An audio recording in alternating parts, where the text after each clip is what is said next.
और उसके बाद लास्ट में ये विकास कुमार मुंडा कौन है? ये विधायक है, हमारे विधायक का यही मेंबर है। तो आपके लिए काहेला लड़ाई करेगा रे भैया। आज यहाँ आए हैं मुंडारी खुटखट्टी क्षेत्र की मौजा देवड़ी थाना संख्या 237 और जिस स्थान पर, जिस मौजा में, जिस प्लॉट में ये देवड़ी दीरी की उत्पत्ति हुई है, वो थाना संख्या 237 मौजा देवड़ी, खाता संख्या उस समय 1906 और 1913-14 का सर्वे सेटलमेंट में 54 और प्लॉट संख्या 272 और 273 है। इस पर हम आए हैं और ये 1932 में कैसे हुआ इस पर बात करेंगे। देवड़ी दीरी की स्थापना हुई है तो ये जिस दिन मौजा हमारे मुंडारी खुटखट्टी के वंशज जिन्होंने खेतों को बनाया और गांव को स्थापित किए, उस समय जब खेत बनाता है जंगल से काटेंगे तो उस समय की आसपास की देवीय शक्तियों के साथ वो अर्चना करते हैं कि आपके क्षेत्र में हम खेत बनाएंगे, गांव को बसाएंगे। और वहां पर कुछ पूजा स्थलें होती है, कुछ देवीय स्थल होते हैं और देवीय स्थल के रूप में हो समुदाय में उसको हम देसावली भी बोलते हैं, पाउणी भी बोलते हैं, गोवासूंड भी, नागेसूट भी बोलते हैं, जतरा भी बोलते हैं और बुरमुंगा भी बोलते हैं। तो ये भी वही स्थान है। ये देवरी मंदिर या देवरी दीरी ये 1300 आसपास का नहीं है, किसी राजा ने बनाया है। ये गांव की उत्पत्ति के काल के समय से ही उस समय मौजूद था और मौजा में जो लोग थे उस समय, इन्होंने उसकी अपनी परंपराओं, रीति रिवाजों, दस्तूरों के अनुसार से उसकी पूजा अर्चना की है और कालक्रम में ये स्वरूप बदलता है। इसीलिए ये पूजा स्थल मौजा के खाता संख्या में जो मौजूद है उसके लोगों का है। और 1908 में जब सर्वे सेटलमेंट होता है, ब्रिटिश समय में अंग्रेजों के खिलाफ कोल विद्रोह होता है, संथाल हुल होता है, उसके बाद जब यहां आंदोलन होती है तब छोटनागपुर काश्तकारी अधिनियम बनता है 1908 में। 1908 में बनने के बाद जब सेटलमेंट होता है उस समय 13-14 में 1906 का सर्वे सेटलमेंट में, जिसको CS बोलते हैं, वो 54 खाता संख्या में है। मौजा संख्या देवड़ी थाना संख्या 237 आज भी मौजूद है आपका रिकॉर्ड ऑफ राइट्स जिसमें है, इसमें आपको पता चलेगा। आज हमको समझना होगा कि ये खतियान मेरा क्या है। खतियान आपको भू संपदाओं की स्वामित्व को परिभाषित करने वाला आप एक रिकॉर्ड ऑफ राइट्स है।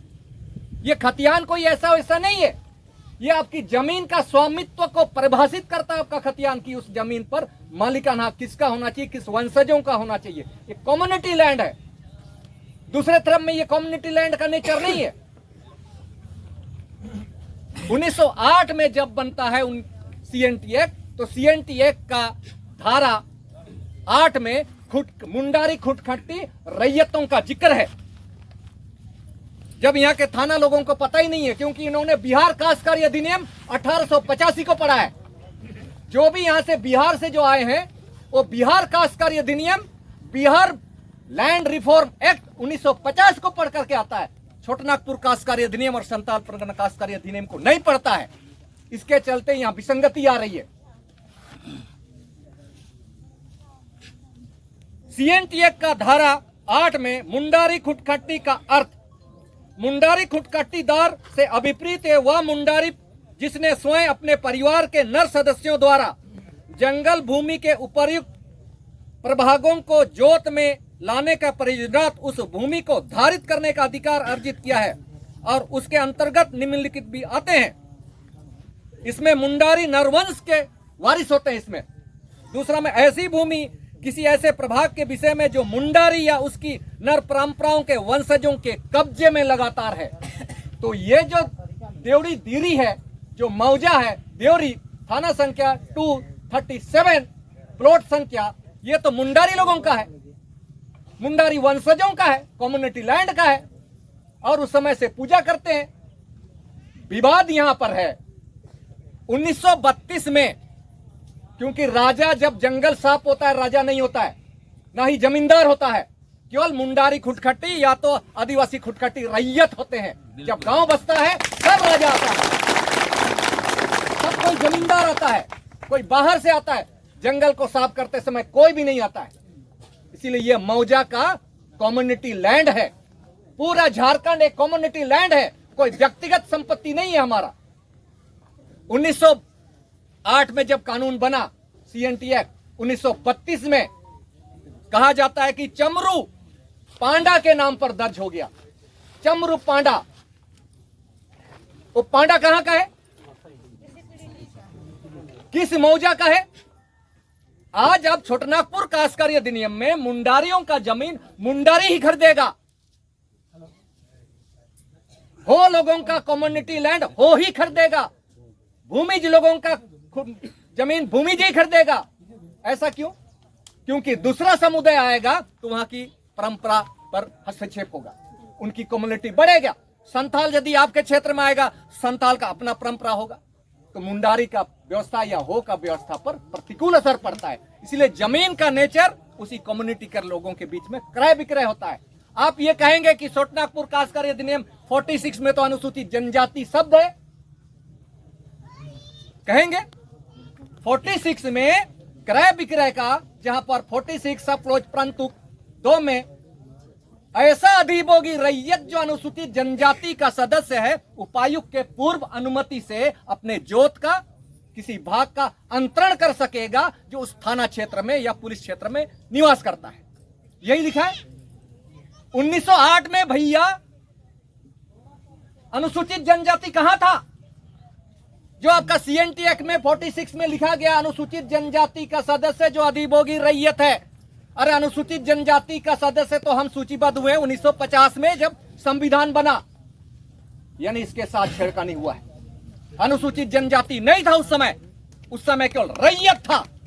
मुंडारी रैयत, खुटखटी रैयत, हो रैयत, भूमिज रैयत, सारे रैयत हैं। उस समय अनुसूचित जनजाति यदि है तो बहुत अच्छा है। हम संविधान के प्रारंभ से भी अनुसूचित जनजाति थे, आदिवासी थे, लेकिन नहीं है। अनुसूचित जनजाति तो संविधान आदेश 1950 के द्वारा हुआ है। 1932 में चमरू पंडा जो ब्राह्मण है, किस मौजा का रैयत था? क्या मुंडारी परिवार का सदस्य था जो उसके नाम पर ट्रांसफर हो गया? तो कैसे ट्रांसफर हो गया? मुंडारी का जमीन या आदिवासी का जमीन केवल आदिवासी लेगा, मुंडारी परिवार का जमीन मुंडारी ही करेगा। ये बोलते हैं कि नहीं, उसने दान दिया होगा, लीज दिया होगा, बेचा होगा। अरे बेचा होगा तो भैया डॉक्यूमेंट्स तो दो, कहां बिका है उसका दस्तावेज? जब क्रय विक्रय पर प्रतिबंध है तो पांडा के नाम पर हस्तांतरण कैसे हुआ? छोटनागपुर कास्करी के अधिनियम का यह घोर उल्लंघन हुआ पांडा के नाम पर 1932 में। कैसे हस्तांतरण हुआ का दिखाए भाई वो लोग। उस गांव का रैयत ये भी कहेंगे कि राजा ने किया था, साहदेव जी ने। राजा कोई मुंडारी खुटखटी क्षेत्र में मौजा का मालिक नहीं होता है, वो केवल रॉयल्टी लेता है या टैक्स लेता है, जिसको आप मालगुजारी बोलते हैं। मालगुजारी रूप में, जमींदार के रूप में वो केवल हम अपना कुछ अंश देते हैं, शिक्षा पर या कृषि पर हम उसको देते हैं, वो कलेक्शन करता है। लेकिन जिस प्रकार का उपायुक्त, जिला मजिस्ट्रेट या राजस्व पदाधिकारी केवल हमसे टैक्स लेता है, जमीन का स्वामी तो हम हैं, मौजा के लोग हैं। उस हिसाब से यदि राजा ने यदि किया है तो राजा को किसने अधिकृत किया भैया? 1908 के अनुसार से तो। इसीलिए इस पर घोर मतलब आपका उल्लंघन हुआ, इस पर जांच होना चाहिए और जांच हम लोग करेंगे। रांची, हमारे पूर्वजों ने अपनी परंपराओं रीति रिवाजों के अनुसार पूजा अर्चना किया है देवरी दीरी का। उन्होंने अपनी परंपराओं, उस परंपरा के अनुसार हमको नहीं मालूम उसने मुर्गी से पूजा किया या बकरा से पूजा किया या बत्तख से पूजा किया या किससे पूजा किया, क्योंकि उस समय सिंदूर का आविष्कार तो हुआ ही नहीं था। हुआ मिठाई का विस्तार हुआ? मिठाई, केला उस समय था? अरे उस समय तो कपड़ा भी नहीं था। जिस समय गांव बसा था उस समय तो कपड़ा का आविष्कार भी नहीं हुआ था, लेकिन उस समय तो देवीय शक्ति तो था, उसका तो पूजा किया। और इस संविधान में अपनी धार्मिक स्वतंत्रता का आजादी 25 में देता है।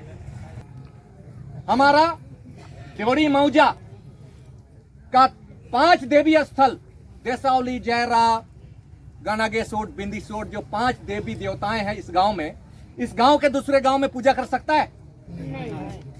यानी मेरा आराध्या, मेरा यरूशलेम, मेरा मक्का मदीना, मेरा गुरुद्वारा, मेरा बोधगया, मेरा लुम्बिनी मन, मेरा कैलाश पर्वत, सब मेरे इसी गांव में है, सब इसी गांव में है। और आप हमें इस संविधान में, संविधान का अनुच्छेद 26 पर इंप्लीमेंट करने से आप रोकते हो? इंप्लीमेंट करने से हमें रोकता है। तो संविधान के सबसे बड़ा विरोधी कौन हो गया? प्रशासन। प्रशासन। ये प्रशासन कौन है? किस अधिनियम के तहत आया है? यदि आज हमें चुनौती देगा धर्म के मामले में, धार्मिक क्रियाकलापों की प्रबंधन के मामले में, आपको भी हम प्रशासन चुनौती देंगे। आप किस अधिनियम के तहत शेड्यूल एरिया में आता है? जिला प्रशासन किस अधिनियम के तहत इस शेड्यूल एरिया में उनका विस्तार हुआ है? अंचल अधिकारी किस अधिनियम के तहत शेड्यूल एरिया में उसका विस्तारीकरण हुआ है? पुलिस प्रशासन किस अधिनियम के तहत शेड्यूल एरिया में, खुटखट्टी क्षेत्र में, मुंडारी खुटखट्टी क्षेत्र में, हो खुटखट्टी क्षेत्र में, संथाल खुटखट्टी क्षेत्र में, भूमिज खुटखट्टी क्षेत्र में कैसे आया? कैसे आया? भाई संविधान तो है। इतने बेवकूफ तो हम लोग है नहीं आज के समय में, इतना तो नहीं है। हमारे पूर्वज कम पढ़े लिखे थे, अनपढ़ गंवार थे, लेकिन ज्ञानी तो थे उस समय। तो आज के समय में और जिस चीज को उन्होंने कहा है, शायद यही है। दूसरा विवाद का कारण देवरी मंदिर ट्रस्ट दिख रहा है ना? ये देवरी मंदिर ट्रस्ट, इसका निबंधन 2021 को हुआ है और बैंक ऑफ इंडिया में इसका खाता खुला। देवरी मंदिर ट्रस्ट तमाड़ अंचल अंतर्गत ये मौजा का खुटखट्टी जमीन है। आपने ट्रस्ट, भारतीय ट्रस्ट एक्ट 1882 के धाराओं के अनुसार आपने एक संगठन बना लिया। जिस प्रकार कोऑपरेटिव सोसाइटी बनाते हो, जिस प्रकार राजनीतिक दल लोक जनप्रतिनिधि अधिनियम अनुसार से राजनीतिक दलों का गठन करते हैं, ट्रस्ट का गठन हुआ है। तो ट्रस्ट भी एक विधिक व्यक्ति है। आपने रैयतों का, मुंडारी खुटखट्टी का जमीन अपने नाम पर कैसे ट्रांसफर? जब ग्राम सभा या संवैधानिक संस्था है, ग्राम सभा है, यह संवैधानिक संस्था है। 73 संविधान संशोधन के आलोक में जब 1992 में 73 संविधान संशोधन हुआ, उस संविधान संशोधन के आलोक में पंचायत शब्द आता है और उसी पंचायत शब्द के अंतर्गत में ग्राम सभा इंप्लीमेंट होता है और 11वीं अनुसूची पर काम करने के लिए एक लोकल गवर्नमेंट है। ये संविधान के अनुसार ये किसी ब्यूरोक्रेट्स के अधीन नहीं है, किसी झारखंड सरकार के अधीन नहीं है। ग्राम सभा यह संवैधानिक संस्था है। क्या जनजाति आयोग भारत सरकार के अधीन है? क्या लोकसभा भारत सरकार के अधीन है? क्या संसद भवन भारत सरकार के अधीन है? नहीं है, संवैधानिक संस्था है। तो इस संवैधानिक संस्थाओं को आपने ट्रस्ट बनाकर अधिग्रहण कैसे किया? और इस ट्रस्ट में कौन लोग हैं?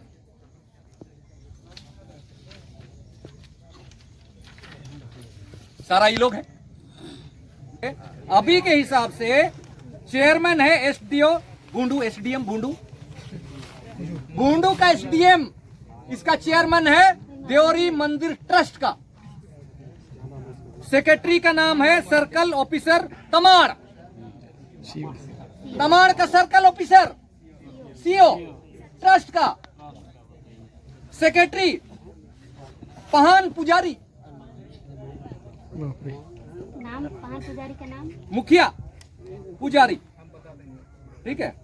उसके बाद डिप्टी सेक्रेटरी हमारा पहान, ठीक है। राज्यपाल महोदय है इसमें। उसके बाद मुख्यमंत्री जी हैं। 2021 में रजिस्ट्रेशन हुआ है, तो 2021 में जो थे उस समय ये लोग हैं। और अर्जुन मुंडा जी जनजाति कल्याण मंत्री हो गया। नीचे कौन है? और उसके बाद लास्ट में ये विकास कुमार मुंडा कौन है? ये विधायक है, पहाड़ विधायक का यही मेंबर है। तो आपके लिए काहे ना लड़ाई करेगा रे भैया? कैसे लड़ाई करेगा?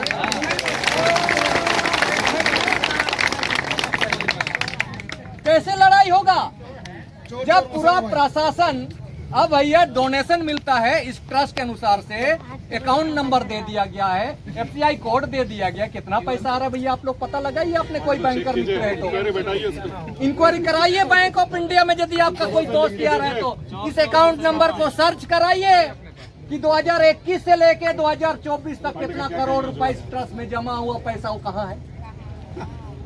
आप जो दान दे रहे हो अलग, जो बाहर से जो चुनाव के समय जो दान दक्षिणा देते हैं वो पैसा जो डायरेक्ट बैंक में जाता है वो कितना पैसा होगा, जांच कराइए।